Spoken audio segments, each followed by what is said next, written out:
Ding. It's the first Sunday. What day is it? September 6th. We've been looking in the book of Genesis. Um, we are now in the ninth chapter. And last week, God sent the flood. Noah preached for 100 years. A flood's coming. But because they had never seen anything like it, most people, no, no one believed it. And that's how we are.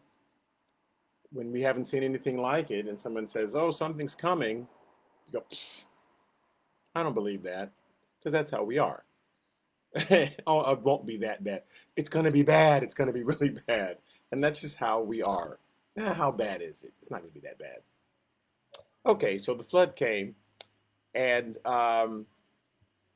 Noah is in the ark for, well, it turned out to be a year. We always talk about it rained 40 days and 40 nights, but it was a year that he and his family were in that ark before the floods finally, the water settled and he landed in Mount Ararat. He's in the top of his boat stuck on the top of a mountain. They got to get out the ark. You parked at the top of a mountain, right? And then they have to climb down the mountain. And they're in the Armenia. That's where Mount Ararat is. Area kind of in the Middle East there. Okay.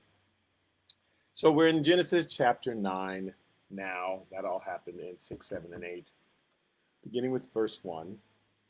It says, so God blessed Noah and his sons, and he said to them, be fruitful and multiply, fill the earth. And the fear of you and the dread of you shall be on every beast of the earth, every bird of the air, and all that move on the earth, and all the fish of the sea. So, God gives the same commandment he gave to Adam and Eve, be fruitful and multiply, but he adds a new wrinkle. The fear of you shall be on every beast of the earth. Every bird is now, there's going to be an adversarial relationship now. And we need to distinguish between God telling us, here's what's going to happen, and God causing it to happen. In a lot of cases, we're saying incorrectly, and God put a curse in God, as opposed to God saw your behavior, and you say, if you keep playing with that fire, you're going to get burned, right? You keep juggling that glass vase, you're going to break it. You're not causing it to happen. Even when the person breaks it, you made me do that. No, I was warning you I'm telling you that's what's going to happen. So a God who can see in all time simultaneously, which is good news for us, because God sees tomorrow, God sees 100 years from now, 1,000 years from now. 100 years ago, he sees it all at the same time, and he's able to. That's what's so great about him. That's why we can have our faith in him and our confidence in, because of how he can plan and he can tell us, and we don't have to worry about our needs being met because he put something in motion 20 years ago that's going to affect us tomorrow. We can't see it. We don't see it. How's that going to work out? But God already, a friend of mine just called me up just the other day. And oh Lord, he was desperate, right?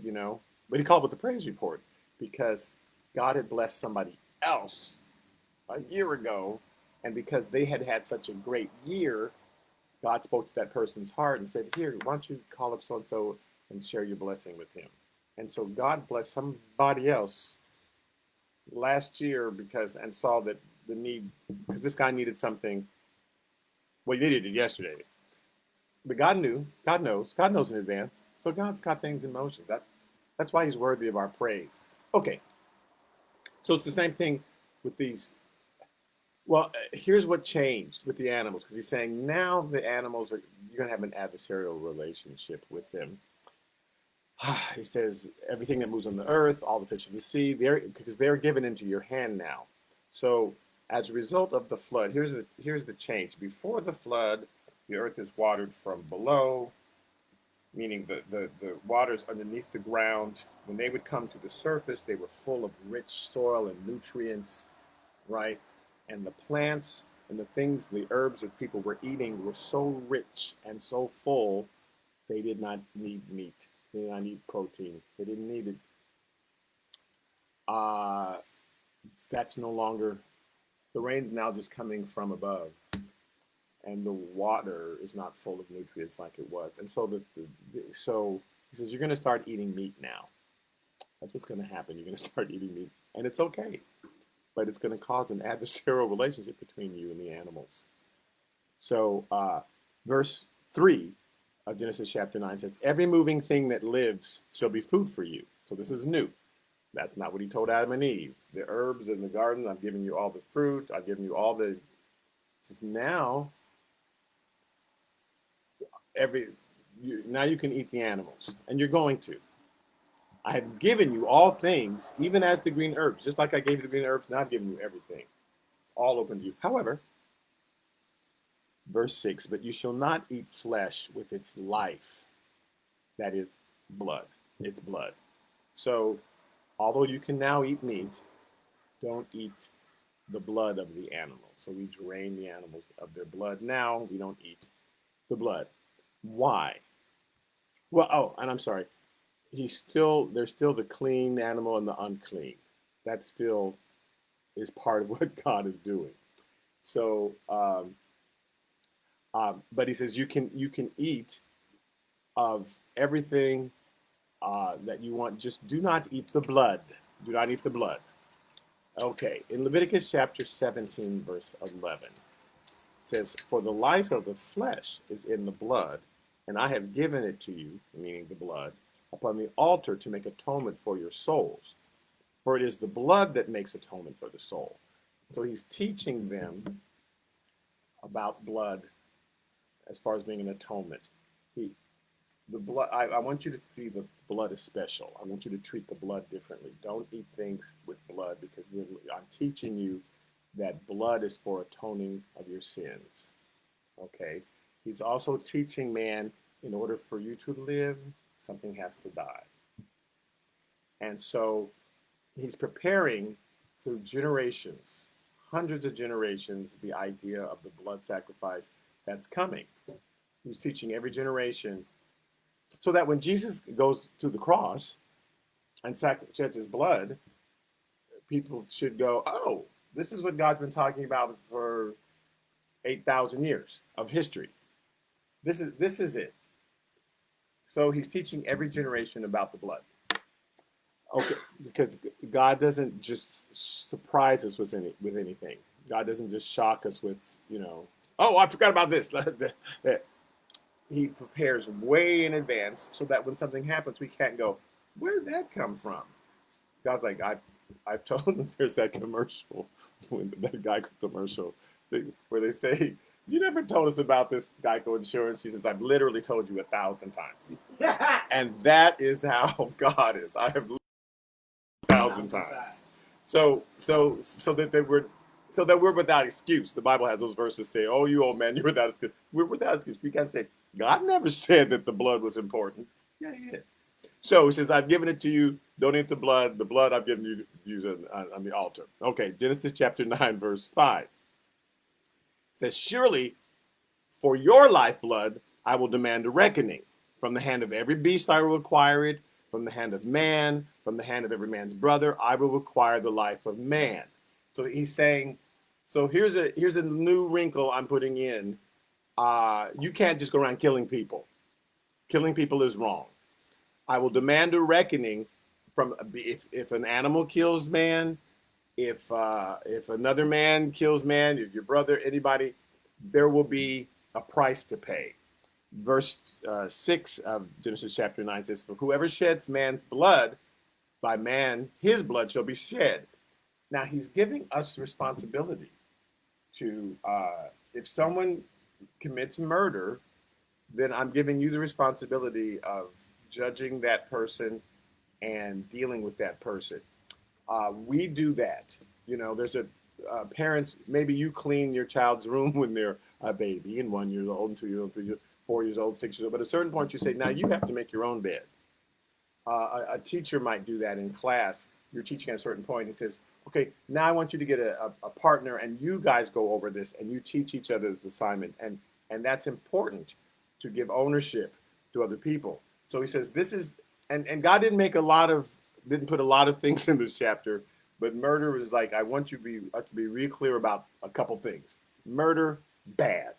And so, but because he wants to teach us that every life is precious and there's no excuse. Now, he does give one exception, okay, and it's spelled out in Deuteronomy.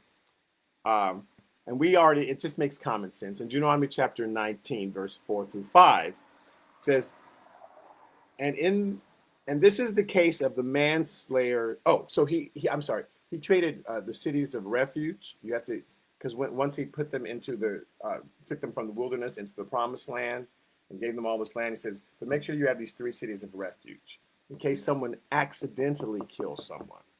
So if there is an accident, that's different than premeditated murder. We do the same thing in our laws today. We separate where where there wasn't your intention. Someone ends up dead, but there was no intention.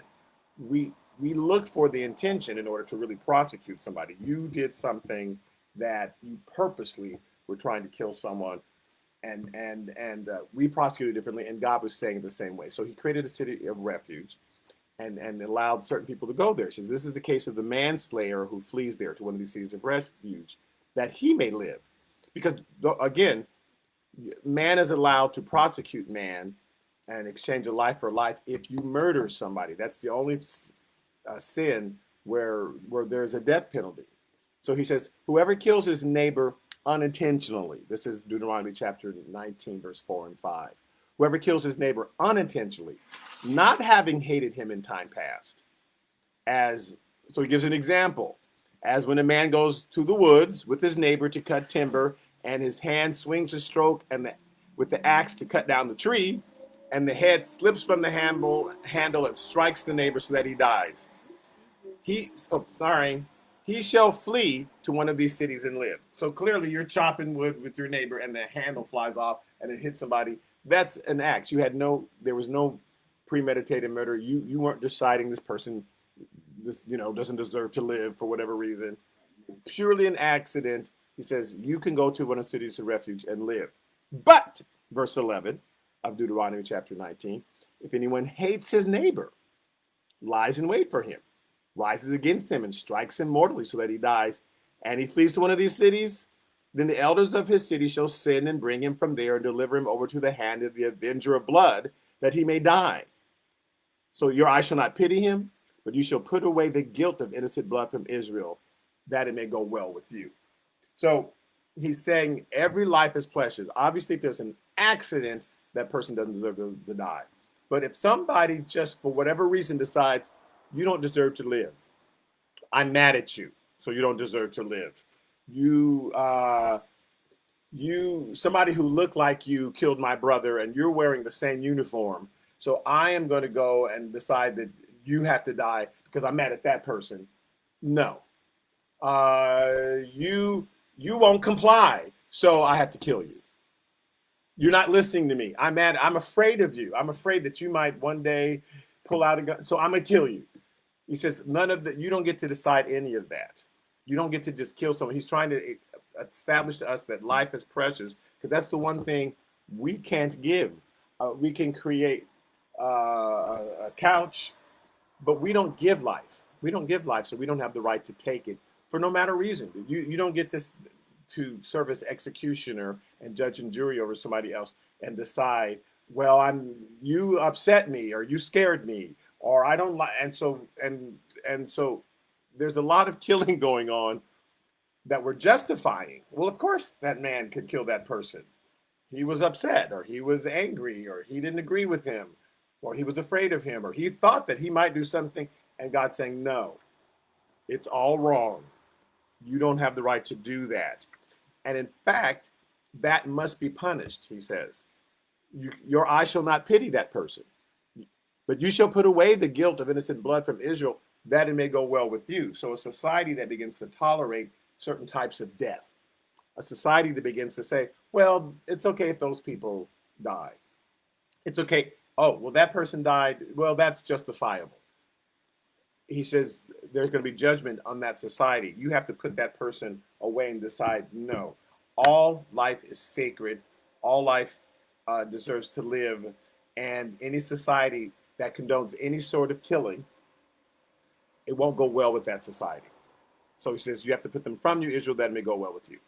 So, way in his covenant that he's establishing with Noah, because God's starting over. Let me just say, I'm starting over with just you people, Noah and your family, and I'm designing this covenant with you. He's saying that here's the main part of this covenant that I want to establish, that all life is precious. David understood that. In 2 Samuel chapter 23, David's fighting the Philistines, and he's got his army with him, and he's got these three impressive men. They're like called the three impressive men or something. There's these three guys that they really think, well, they're really impressive. And they're with David, and they're a little crazy. And you know people like this. Okay. So in 2 Samuel chapter 23, verse 15 through 17, it says that David said with longing, oh, that someone would give me a drink of the water from the well of Bethlehem, which is by the gate. Now, this is his favorite. He loved that, how that water tasted, right? And they're out there fighting the Philistines, and I mean, it's life and death, and it's like, oh man, if I could just have a drink from the water, from the well by the Bethlehem, if I can just by that gate. And the Philistines were occupying that gate at this time. That's why David was there. He's trying to kick the Philistines out, right? Verse 16 says, so the three mighty men, the three impressive men, the three mighty men, says they broke through the camp of the Philistines, drew water from the well of Bethlehem that was by the gate, and took it and brought it to David. So they're like, oh, we got to go. He wants that water. And they risk their lives because the Philistines are occupying that area, but he wants water. It says, nonetheless, David would not drink it, but he poured it out to the Lord. And he said, far be it from me, O Lord, that I should do this. Is this not the blood of the men who went in jeopardy of their lives? Therefore, he wouldn't drink it. It's like, these people, he was embarrassed. Like, these people risked their lives. And it's not a little thing. Just my discomfort is not worth these people's lives. All lives matter, Their lives are important, and it's not worth me having this drink. So he just poured it out and offered it as an offering to the Lord. And he's like, no, you can't. You got to consider all lives important. You have to say everybody's important. And your discomfort, he's saying, my thirst is not worth this man's life. That includes, so my fear is not worth that man's life. I'm afraid, so I get to kill you. I'm angry, so I get to kill you. I'm mad because you're not complying with so I get to kill you.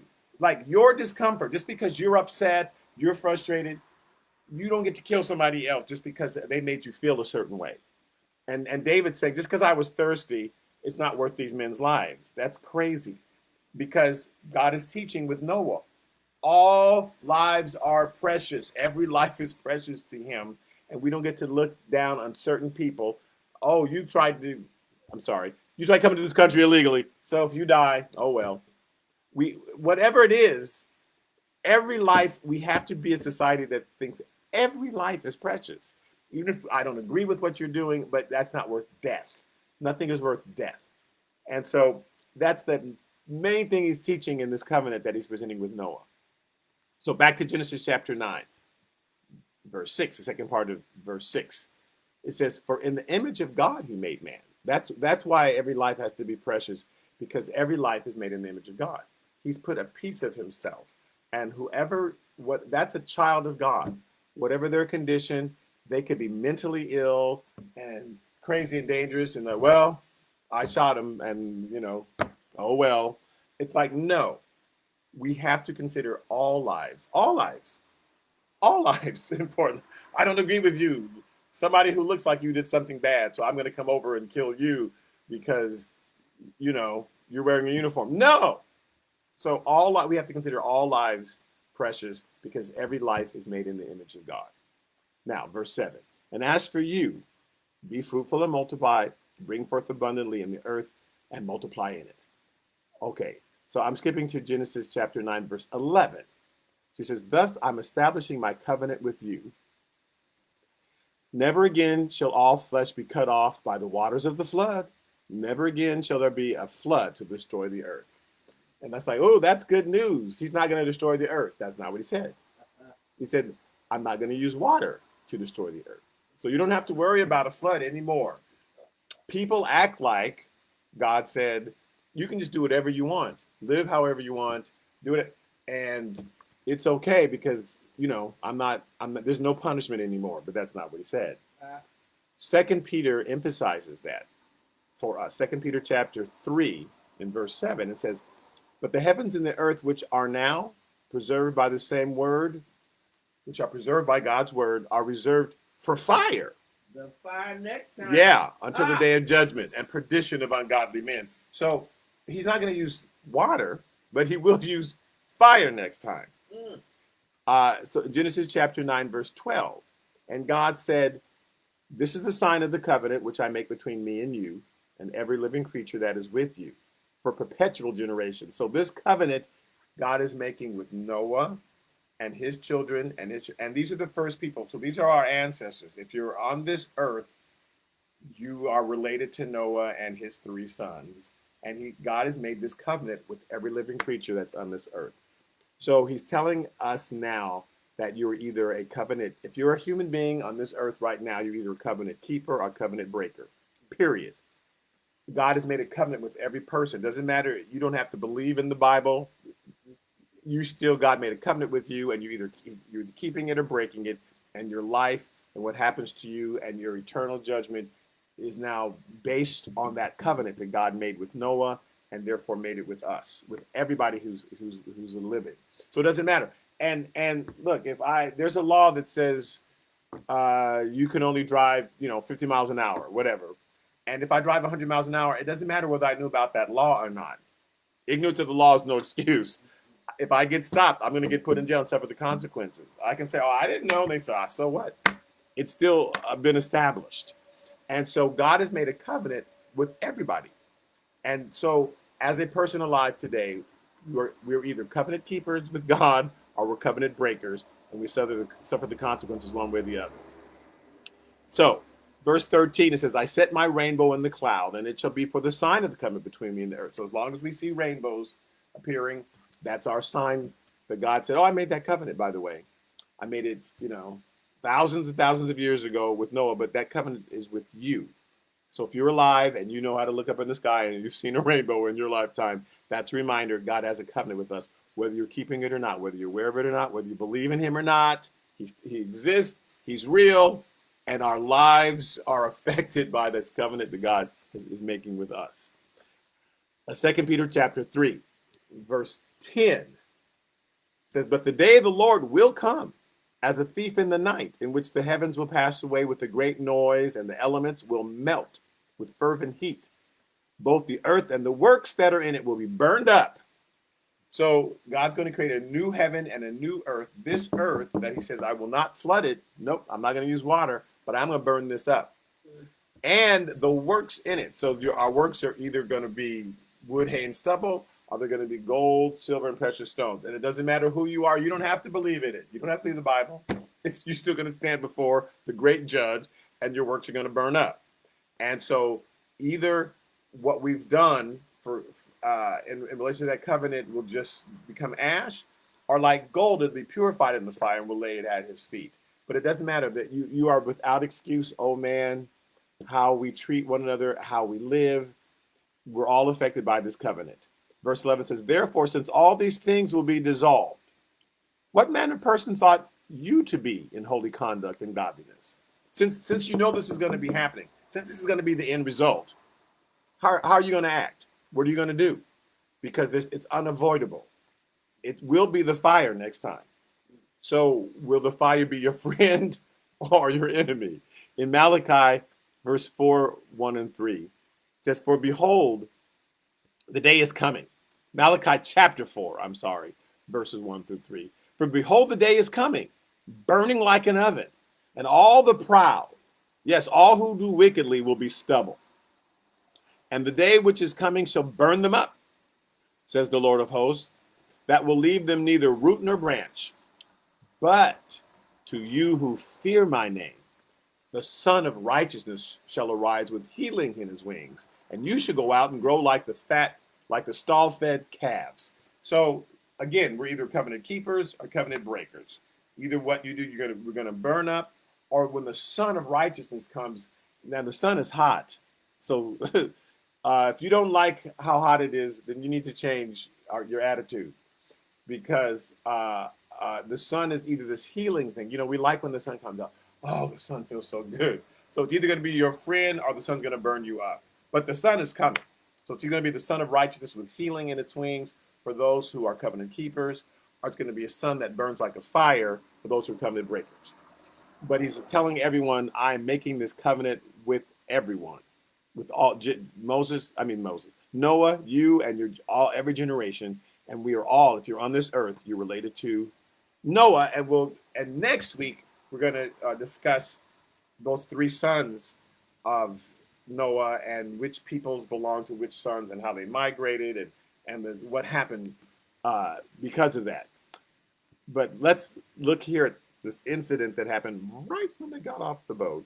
Shortly after they got off the boat, in Genesis chapter 9, verse 18. It says, so now the sons of Noah who went out of the ark were Shem, Ham, and Japheth. Now they always give the order of birth whenever so Shem was the oldest, then Ham, then Japheth is the youngest. And it says, and Ham was the father of Canaan. Now the writer wanted to get this in. You want to make sure that Ham was the father of Canaan. And so even though I'm telling you about these three sons, everything I'm saying is really going to be about Canaan. Canaan was the problem. So to stick that in out of nowhere, to stick this grandchild in, means that the author wanted you to know that these were the three sons of Noah, but Ham, that middle child, he was the father of Canaan, and Canaan started some mess. Verse 19 says, these three were the sons of Noah, and from these the whole earth was populated. So that's what we'll discuss next week, how that happened. But let's look at this incident that happened. So Genesis chapter 9, verse 20. And Noah began to be a farmer, and he planted a vineyard. Now, this is our first hearing about vineyards being planted. Noah was a husbandman, a farmer before the flood. He's a farmer after the flood. That's not what's new. What new is that the boat landed in Armenia, where there's, even to this day, there's just lots of great vineyards, right? There are all these vineyards there, and there are vineyards all over. So this would be like if the ark landed in Napa Valley or Champagne, France, or something, you know. When they got out there, they said, oh, look, this fertile is really rich. And so Noah, for the first time, is growing. If the boat had landed in Manhattan Beach, then they wouldn't be able to grow these grapes. But because of where it landed, now he's cultivating and he's growing this, and so this is a new thing for Noah. Oh, I wonder what all these grapes are going to do.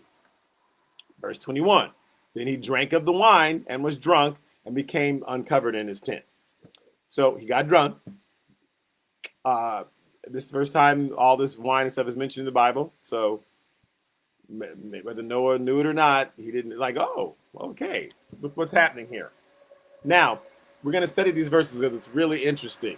Verse 22, and Ham, the father of Canaan, it says, and again, he wants to stick that in there. He wants to make sure you know that Ham, it was Canaan. Canaan was the one, and Ham, the father of Canaan, saw the nakedness of his father and told his two brothers outside.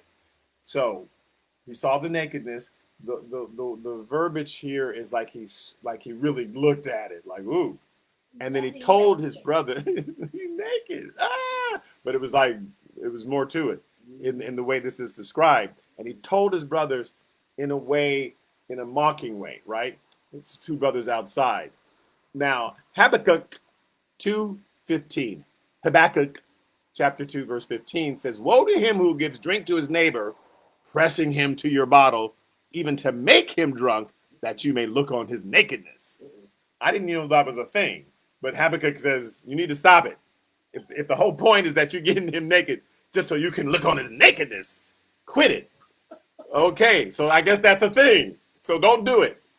Okay, so the two brothers, he says, hey, come look at my daddy's nakedness, our daddy's nakedness. They're like, no, we're not going to look at his nakedness, because the Bible that hadn't even been written yet says, don't look at somebody's nakedness. That's not what you do. Okay, so, and he was probably naked, as opposed to naked, because, if you're naked, you just have no clothes. But if you're naked, you're up to something. So don't look in that nakedness.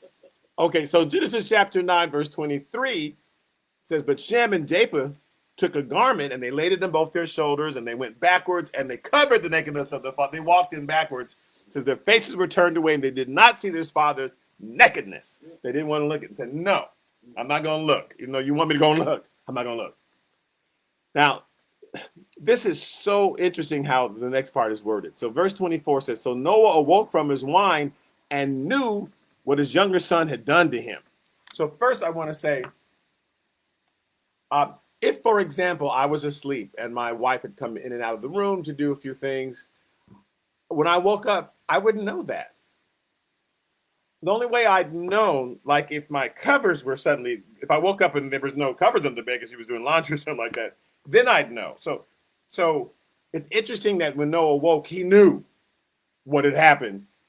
So there was some physical evidence, as opposed to, I know they came in here while I was naked. Because the whole point was he was naked and drunk and asleep. So just the act of looking, there must be something else that happened, some physical evidence, because he says he knew what his younger son had done to him, which is interesting. Okay. It says younger son, and really those words mean youngest son. Everywhere else in the Bible, it's translated youngest son. For example, Genesis chapter 42, verse 34, when Joseph's brothers showed up and they left Benjamin, okay, it says in Genesis chapter 42, verse 34, and Benjamin is the youngest. Verse 34 says, and bring your youngest brother to me. And it's the same word, youngest brother to me. So I shall know that you are not spies, but that you are honest men. And I will grant your brother to you, and you may trade in the land. So go and bring your youngest brother. So it was translated youngest because that's what it means. It means youngest. They translated it younger because they're confused, because Ham was not the youngest. So the translators of the King James didn't know what to do. Like, Ham's not the youngest, but for some reason it says youngest. And so we're just going to translate it younger. But they should have translated it youngest, and there's a reason they should have translated it youngest. There's another place where it's translated youngest. In 1 Samuel chapter 16, verse 11, Samuel is there. Samuel the prophet is looking at Jesse and all of his sons. And in verse 11 says, and Samuel said to Jesse, are all the young men here? Then he said, there remains yet the youngest. And there he is keeping the sheep. And David was the youngest. And so since the translator knew that David was the youngest, they didn't feel bad about translating it youngest. Since they knew that Benjamin was Joseph's youngest brother, they didn't feel bad about translating it youngest. But here, when it says Noah woke from the wine and knew what his youngest son had done to him, they translated it younger because they're confused. Ham's not the youngest. Why did it say youngest? Why did it say youngest? Well, sometimes this word youngest son means grandson. It means grandson, youngest son. In Genesis chapter 10, verse 6, it talks about the sons of Ham. Genesis chapter 10, verse 6, it says the sons of Ham were Cush, then Mizraim, then Put, then Canaan. Canaan was the youngest son of Ham. And don't forget, twice earlier, they kept saying, whenever they'd say there was Shem, Ham, and Japheth, and Ham's son was Canaan, they kept throwing that in. They want you to know, twice before, the writer of this is saying Canaan was involved in this. That's the only reason to mention his name twice, to say Canaan was involved with this. So I believe when it says you're the youngest son, that Canaan had come in because he was his youngest grandson, and sometimes that's translated grandson. For example, in Genesis chapter 29, verse 5, Genesis chapter 29, verse 5, it says, then he said to them, do you know Laban, the son of Nahor? And they said, oh yeah, we know him. Now, Laban was not the son of Nahor, that he was his grandson. He was Bethuel was his father, and his grandfather, right? So Laban was the grandson, but they use the word son there, and sometimes you can translate that grandson, sometimes you can translate it son. It meant the same to him. That's my son, even though it means grandson, and those words are sometimes interchangeable, just like the word cousin and brother in the New Testament sometimes are interchangeable. So it says, when Noah awake from his wine and knew what his youngest, and they should have translated it youngest, son had done to him, I believe he's talking about Canaan. Why do I believe that? Because the very next verse, verse 25 says, then he said, cursed be Canaan. A servant of servants he shall be to his brethren. He didn't say anything to Ham. He said, cursed be, says he knew what his youngest son had done, and he said, cursed be Canaan. So why did he curse Canaan immediately? If so, it seems to imply that Canaan must have come in because Canaan had a problem. And some of you have, you know, those kids. Some of the kids are some. So Canaan had a problem, and he probably was the one that snuck in and was looking at his granddaddy, and did something, and then told us not right. Right, that boy's not right. Something wrong with him. So, and then he told his dad Ham, and Ham came in, and then Ham told the other ones like, "Oh, we got to cover up Daddy," and they said, "No, we're not, because we're not supposed to look on his nakedness." So they went backwards and filmed, but that it was Canaan. There was something wrong with Canaan. There's something wrong. And in Genesis chapter 9, verse 25, Noah, the first thing he says is, well, cursed be Canaan. He doesn't curse Ham. And there's so much, we know that Ham's descendants went to Africa and went to different places. We know that. And this verse has been was used to justify slavery in America for years. Well, you know, there's a curse on them. They're black, and so therefore they're cursed. But Ham and his descendants were not cursed. Just one of his 4 kids. Ham had 4 kids, and 3 of them built great mighty nations. We know that Ham's descendants weren't cursed because some of the greatest civilizations that ever existed came out of Ham. Egypt, Thebes, Nineveh, Babylon. Babylon was like, God in fact used Babylon several times to punish Israel when Israel was bad. These civilizations came out of Ham. Some of the greatest civilizations of antiquity were from Ham's descendants, but not from Canaan's descendants. Because again, Ham has 4 kids. 3 of them, those descendants, went and founded these fantastic, incredible civilizations. Canaan's descendants, they were a mess. Okay, I'm just going to skip ahead. Genesis chapter 10, verse 19, and we're going to get into more of this next week, where it says, and the border of the Canaanites, because they were describing where everybody went on the earth, and who went to Russia, and who went here, and who went there, right? And it says, so here's where Canaan's descendants went. It says, and the border of the Canaanites was from Sidon.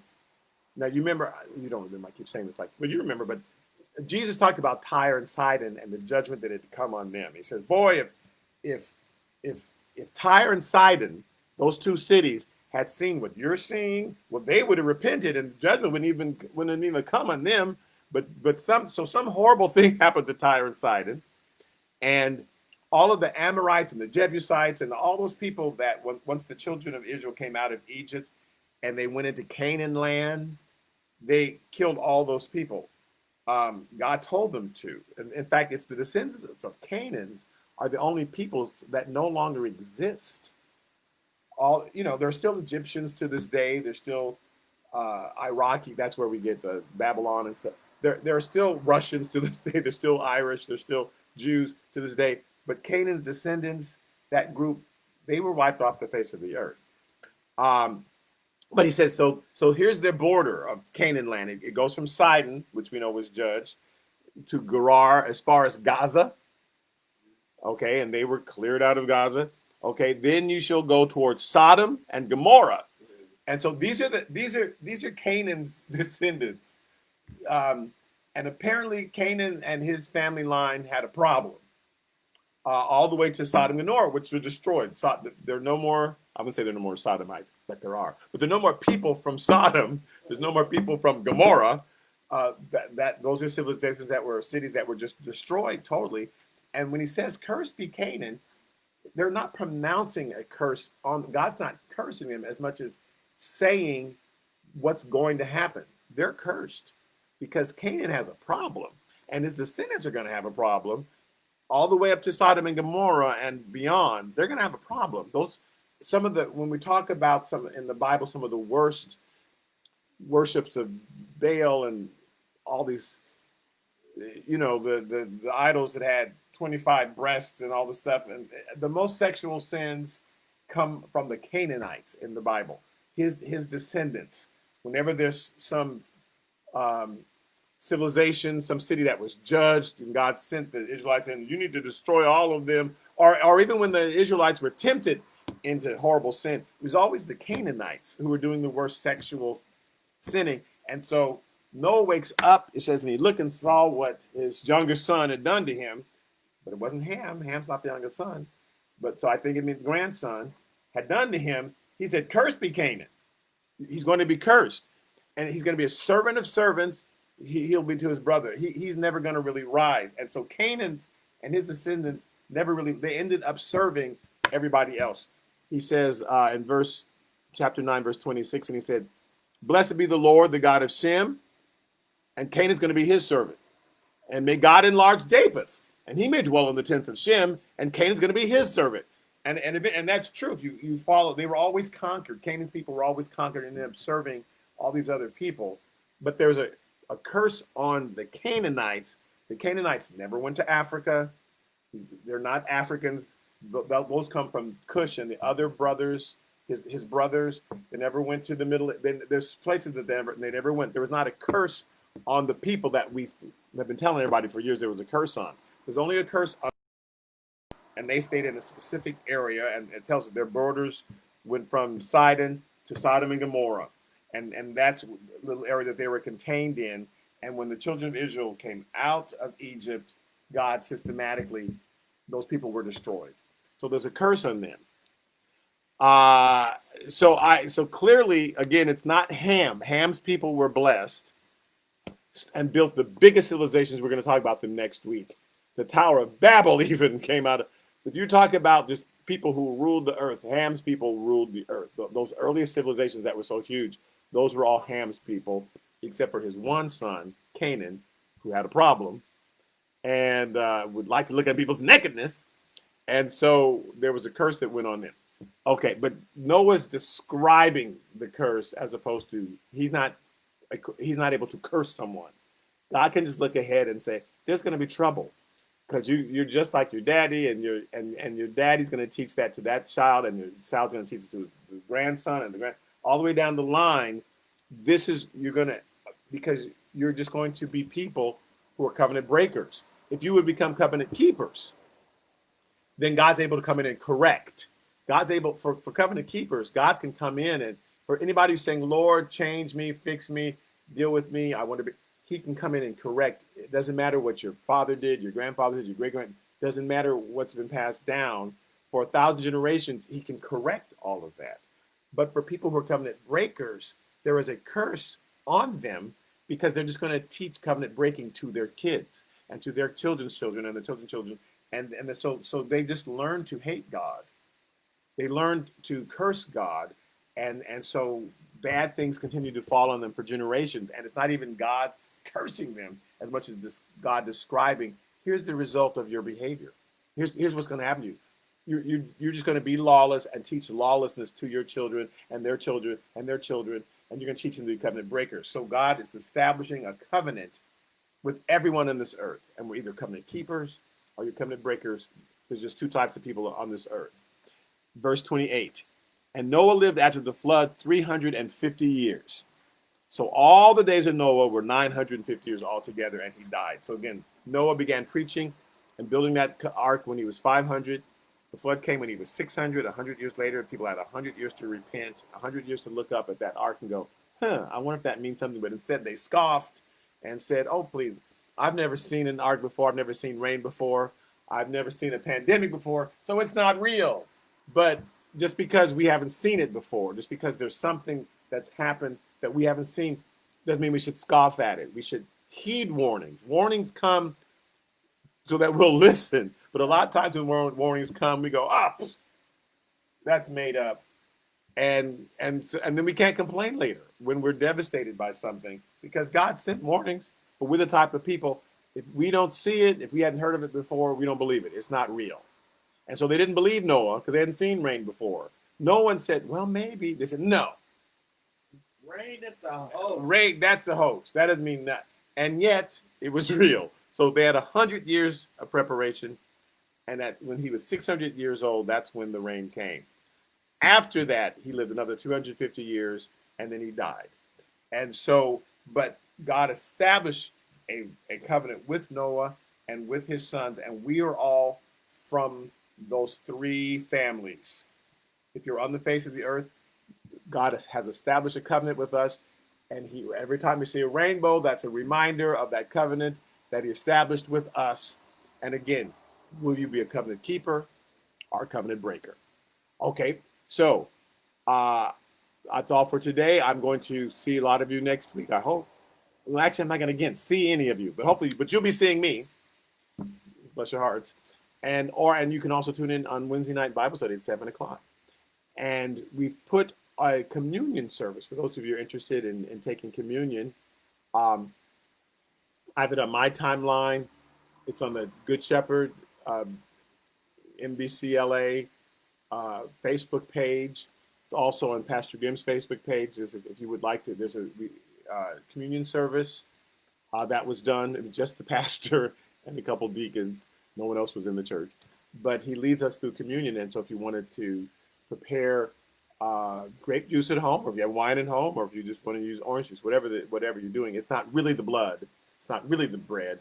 But we're believing as that substitute that this is the blood, this is the body of the Lord that was shed for us, the body that was broken for us. And if you would like to participate in the communion, then feel free to play the video that we've put on those timelines on again, the church timeline, Good Shepherd Baptist Church, my timeline, or Pastor Gim's timeline.